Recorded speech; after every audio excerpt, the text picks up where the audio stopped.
नमस्कार, good morning. स्वागत है आपका मगरा न्यूज पर। तारीख आज हो गई है 27 मार्च 2023। दिन है सोमवार, हिंदी तिथि चैत्र मास शुक्ल पक्ष की षष्ठी। आज की ताजा खबरों के अपडेट में बात करेंगे देश भर की तमाम बड़ी और काम की खबरों के साथ ही सरकार की ओर से आज लिए गए कुछ महत्वपूर्ण फैसलों, जारी किए गए कुछ नए नियमों की।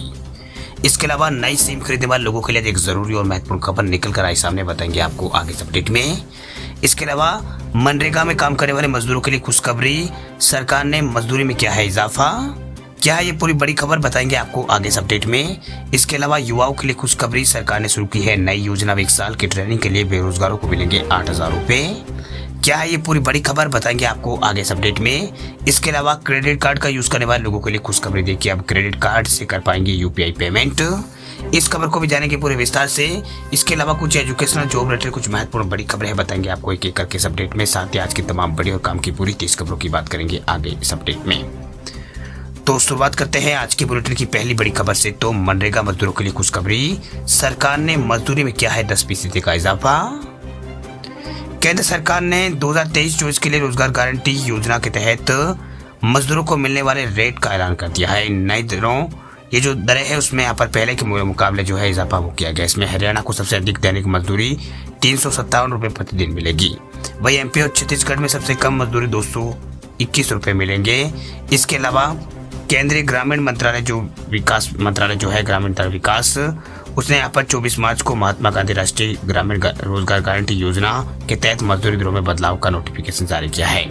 वही केंद्र द्वारा जारी इस नोटिफिकेशन में मजदूरी मिलने वाली मजदूरी में 7 रुपए से लेकर 6 रुपए तक का इजाफा किया गया है। नई दरें जो है 1 तारीख से लागू होगी, यानी 1 अप्रैल से लागू होगी। ये नोटिफिकेशन महात्मा गांधी राष्ट्रीय ग्रामीण रोजगार गारंटी अधिनियम 2005 की धारा 6(1) के तहत जारी की गई थी, जिसमें कहा गया कि केंद्र की अधिसूचना द्वारा अपने लाभार्थियों के लिए मजदूरी दर को यहाँ पर निर्दिष्ट कर सकता है।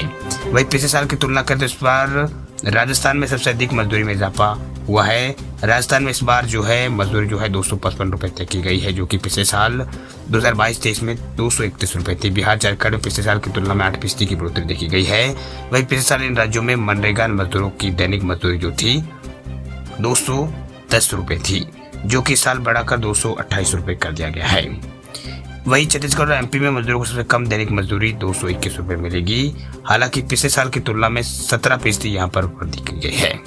चलिए बात करते हैं अगली खबर की। तो पान मसाला तंबाकू पर अधिकतम जीएसटी उपकर की सीमा हुई है तय। सरकार ने पान मसाला, सिगरेट और तंबाकू और अन्य उत्पादों पर जीएसटी मुआवजा उपकर की अधिकतम दर की सीमा जो है तय कर दी है। इसके साथ ही सरकार ने उच्चतम दर को खुदरा बिक्री मूल्य से भी यहाँ पर जोड़ दिया है। वह उपकर की दर की सीमा गत शुक्रवार को लोकसभा में पारित विधेयक 2023 में संशोधनों के तहत यहाँ पर लाई गई है। ये संशोधन जो 1 अप्रैल 2023 से लागू होंगे। बात अब करते हैं अगली खबर की। तो अगली खबर है बैंक ऑफ बड़ौदा के ग्राहकों के लिए खुशखबरी, देखिए आप क्रेडिट कार्ड से कर पाएंगे यूपीआई पेमेंट। अगर आप भी पब्लिक सेक्टर के बैंक ऑफ बड़ौदा के ग्राहक है तो आपके लिए खुशखबरी। दरअसल अब भीम, पेटीएम और फोन पे और मोबीक्विक और इसके अलावा फ्री चार्ज जैसी चुनिंदा यूपीआई ऐप से बैंक ऑफ बड़ौदा के रुपए क्रेडिट कार्ड जो है उसको लाइव कर दिया गया है। इसका मतलब ये हुआ कि आप अपने बैंक ऑफ बड़ौदा के रुपए क्रेडिट कार्ड से, जो रुपए क्रेडिट कार्ड है उससे इन ऐपों को यूपीआई से लिंक कर सकते हैं और अपने पड़ोस की किराना की दुकान पर यूपीआई क्यूआर कोड स्कैन करके पेमेंट कर सकते हैं। आपको बता दें कि बीते साल रुपए क्रेडिट कार्ड ऑन यूपीआई सेवा की शुरुआत हुई थी। अब पड़ोस की दुकान पर स्कैन कर क्रेडिट कार्ड से भी पेमेंट आप कर सकेंगे। हालांकि रुपए क्रेडिट कार्ड के जरिए आप केवल मर्चेंट यूपीआई क्यूआर कोड को ही स्कैन कर पेमेंट कर सकते हैं। वही P2P पेमेंट आप नहीं कर पाएंगे। फिलहाल बैंक ऑफ बड़ौदा, एचडीएफसी और Punjab national bank, union bank of India, Indian bank, Canara bank के रुपए क्रेडिट कार्ड होल्डर्स अपने कार्ड को यहाँ पर भीम, पेटीएम और फोन पे और गूगल पे जैसे चुनिंदा यूपीआई ऐप से लिंक कर सकते हैं। बात अब करते हैं अगली खबर की। तो मध्य प्रदेश के युवाओं के लिए खुशखबरी, देखिए सीएम शिवराज सिंह चौहान ने युवा कौशल योजना का किया है ऐलान। 1 साल की ट्रेनिंग के साथ बेरोजगारों को मिलेंगे इतने रुपए। मध्य प्रदेश सरकार ने मुख्यमंत्री युवा कौशल कमाई योजना का ऐलान किया है। इस योजना के तहत ऐसे युवा जिन्हें 12वीं या फिर ग्रेजुएशन के बाद नौकरी नहीं मिली है, वे बेरोजगार है, उन्हें अलग अलग फील्ड में 1 साल की ट्रेनिंग कराई जाएगी। इस ट्रेनिंग के दौरान युवाओं को हर महीने 8,000 रुपए दिए जाएंगे। वह इस ट्रेनिंग का हिस्सा बनने के लिए एक जो प्रतिभागी है उसकी उम्र 15 से 29 के बीच होनी अनिवार्य है। वह 1 जून से ट्रेनिंग के लिए यूथ पोर्टल जो है एमपी में खोला जाएगा। वही पोर्टल खुलने के बाद इच्छुक युवा जो है वो युवा portal.mp.gov.in पर जाकर उसके रजिस्ट्रेशन कर सकेंगे।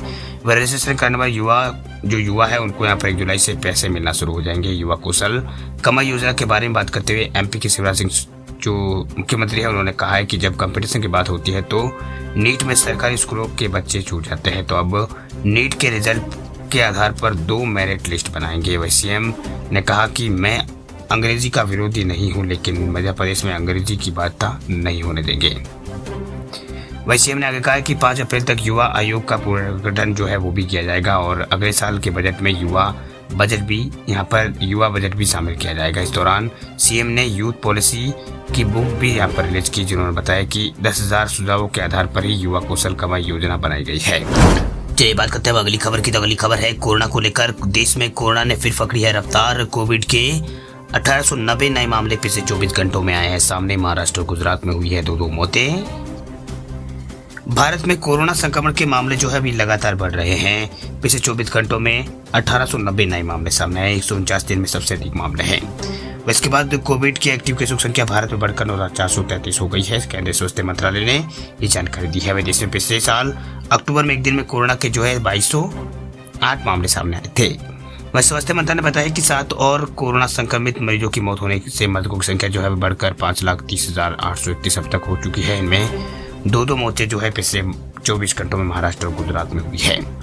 वही स्वास्थ्य मंत्रालय ने कहा है कि केरल ने पहले के रिकॉर्ड का मिलान करने के बाद 3 मरीजों की मौत की खबर यहाँ पर दी है। वह ताजा आंकड़ों के मुताबिक देश में कोरोना के दैनिक संक्रमण दर जो है अभी 1.56% दर्ज की गई है। साप्ताहिक संक्रमण दर 1.29% है। नए डाटा के मुताबिक कोविड-19 कुल मामले जो है 4,37 लाख के आसपास यहाँ पर हो चुके हैं। स्वास्थ्य मंत्रालय ने बताया कि उपचाराधीन मरीजों की संख्या कुल मामलों का ये जो है 0.2% यहाँ पर है।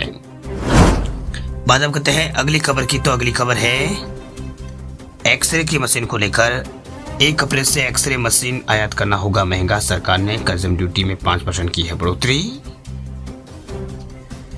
1 अप्रैल 2023 से एक्सरे मशीन का विदेशों से आयात जो है अभी महंगा हो जाएगा। दरअसल केंद्र सरकार ने एक्सरे मशीन और नॉन पोर्टेबल एक्सरे जनरेटर के आयात शुल्क में 5% बढ़ोतरी कर 15% कर दिया। यह बढ़ोतरी जो है 1 तारीख से लागू होगी।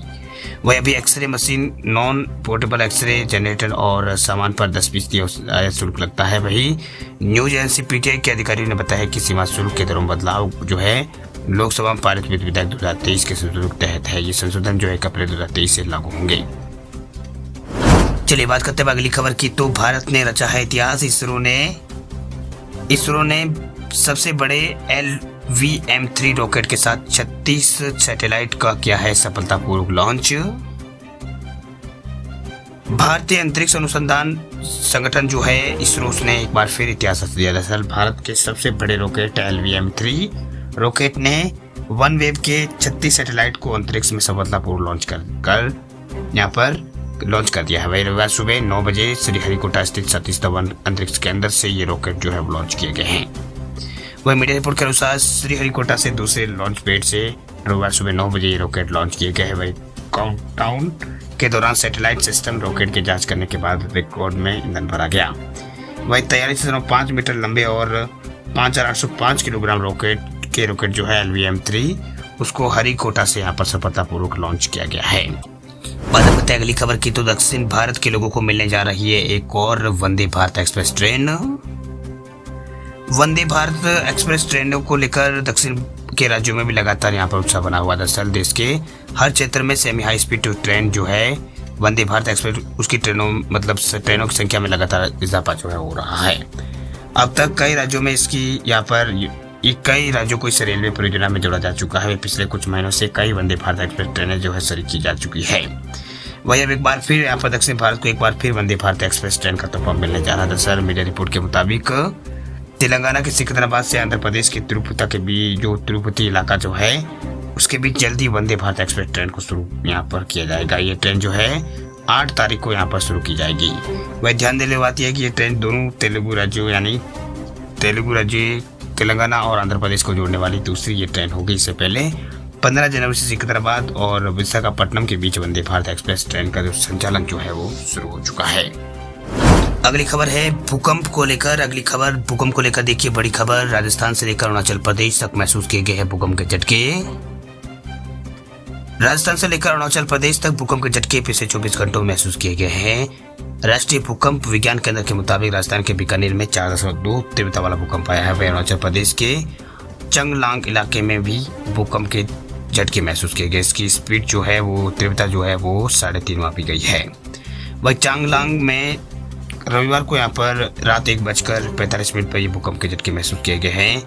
इसके यहाँ पर 30 मिनट के बाद बीकानेर में भी कंपन महसूस हुआ। यहाँ दोनों जगह पर यहाँ पर जानमाल का नुकसान की कोई खबर नहीं है। भूकंप का केंद्र बीकानेर से 516 किलोमीटर पश्चिम पर जो इसका केंद्र दूर था वो यहाँ पर बताया जा रहा है।